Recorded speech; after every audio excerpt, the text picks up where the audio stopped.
The United States is doubling down on its assertion that Russia is committing war crimes in Ukraine after US President Joe Biden called Russian President Vladimir Putin a war criminal. The US Secretary of State Anthony Blinken echoed a similar sentiment.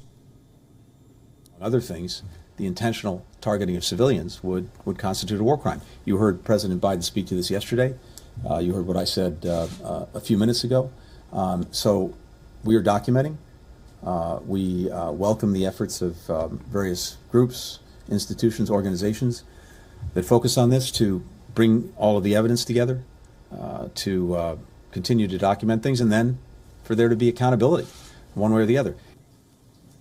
These accusations have been fueled by the attacks targeting civilians conducted by Russian forces since the invasion began. A bombing of a hospital in Mariupol, an attack on civilians in line to bread in Chernihiv, an attack on a boarding school for visually impaired kids in Luhansk.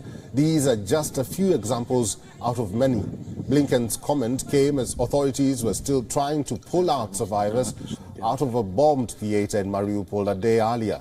The investigations into Putin's actions have already begun. The US and 44 other countries are looking into possible violations to establish a commission of inquiry at the United Nations Human Rights Council.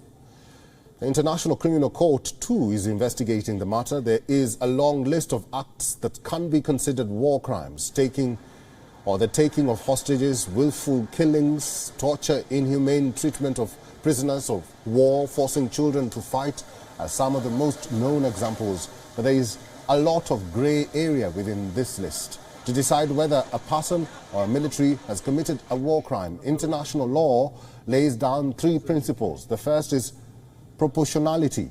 It prohibits armies from responding to an attack with excessive violence. For example, a country cannot bomb an entire city if one soldier gets killed. The second is precaution.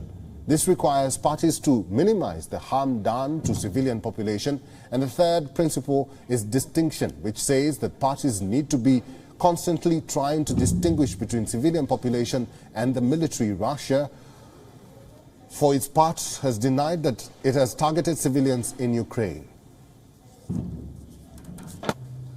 Это и обвинение в обстреле, ставшего уже нарицательным роддома в Мариуполе, и бомбежки Мариупольского театра, и о том, что Россия не выпускает беженцев, и о том, что Россия бомбила мечеть султана Сулеймана в Мариуполе, и о том, что российские войска из автоматического оружия расстреляли очередь в Чернигове.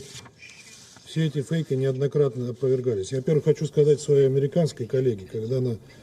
WION is now available in your country. Download the app now and get all the news on the move.